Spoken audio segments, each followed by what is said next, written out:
All right, everyone, time for another kids' nighttime bedtime story. And tonight we are going to talk about the terrible lie. Do you all see that? The terrible lie, the story of the fall. See that?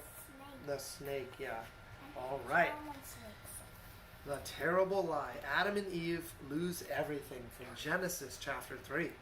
It says, Adam and Eve lived happily together in their beautiful new home, and everything was perfect for a while. Until the day when everything went wrong.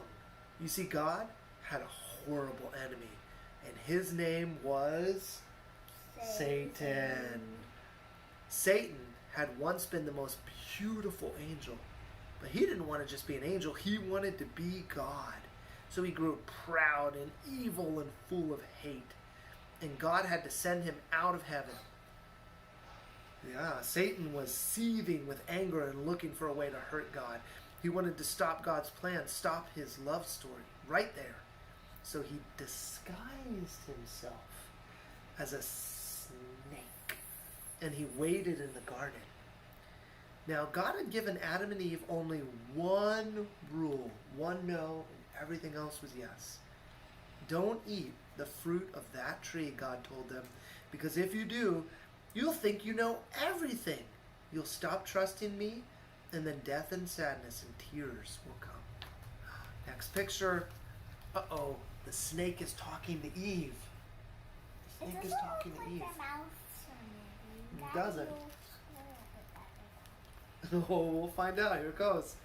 You see, God knew that if they ate the fruit, they would think they didn't need him anymore. And they would try to make themselves happy without him. But God knew there was no such thing as happiness without him, and life without him wouldn't be life at all. So as soon as the snake saw his chance, he slithered silently up to Eve. Does God really love you? The snake whispered. If he does, why would he let you not eat that nice, juicy, delicious fruit? Poor you. Perhaps God doesn't really want you to be happy. The snake's words hissed into her ears and sunk deep, deep into Eve's heart like poison. Does God really love me? Why would he tell me no? Eve wondered. Suddenly she didn't know anymore. Just trust me? Just trust me, the serpent whispered. You don't need to trust God. One small taste, that's all. You'll be happier than you could ever dream. So Eve picked the fruit. No. And she ate some. And she gave some to Adam, and he ate some too. And a terrible lie came into the world, and it would never leave. It would live on in every human heart, whispering to every one of God's children, God doesn't love you. God doesn't love me. And it wasn't a dream. A dove flew from Adam's hand, and a deer darted in a thicket. And it was as if they were frightened by something. A chill was in the air. Something strange was happening. They had always been naked, but now they felt naked, and they felt wrong. And they didn't want anyone to see them, so they hid. Later that evening, as God was taking his walk, he called out to them, Children. Usually Adam and Eve loved to hear God's voice, and they would run to him, but this time they ran away and they hid deep in the shadows. Where are you? God called out to them. Hiding, Adam said. We're afraid of you. Did you eat from the fruit that I told you not to eat? Eve made me do it, Adam said. What have you done? God asked. And Eve said, the serpent made me do it. And the terrible pain came into God's heart. His children hadn't just broken the one rule, they had broken God's heart. They had broken their wonderful relationship with him.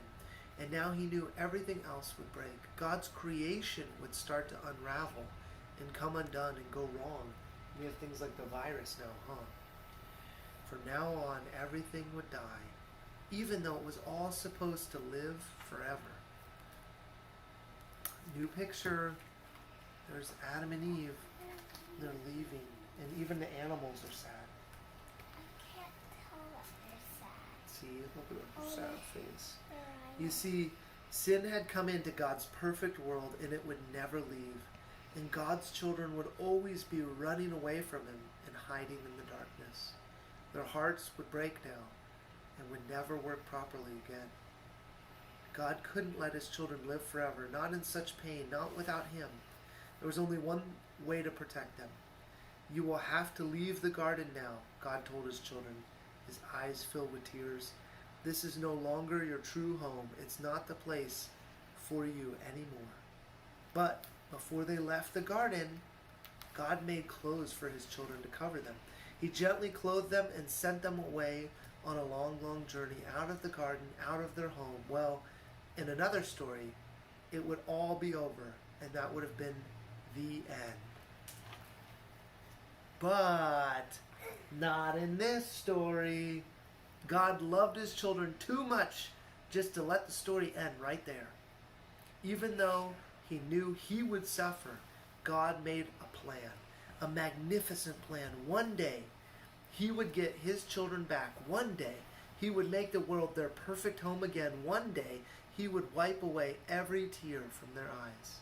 You see, no matter what, in spite of everything, God would love his children. He loves you, Ellie. He loves you, Izzy. And he loves you too.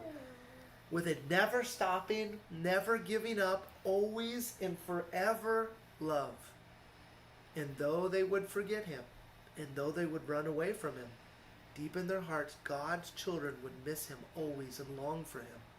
Lost children yearning for their true home. Before they left the garden, God whispered a promise to Adam and Eve. There's Adam and Eve in their new clothes.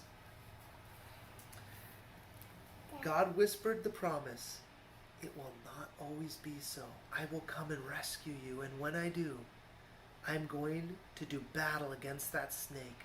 I'll get rid of the sin and the darkness and the sadness that you have let in. I'll come back for you, I promise. And he would. One day, God himself would come. The end.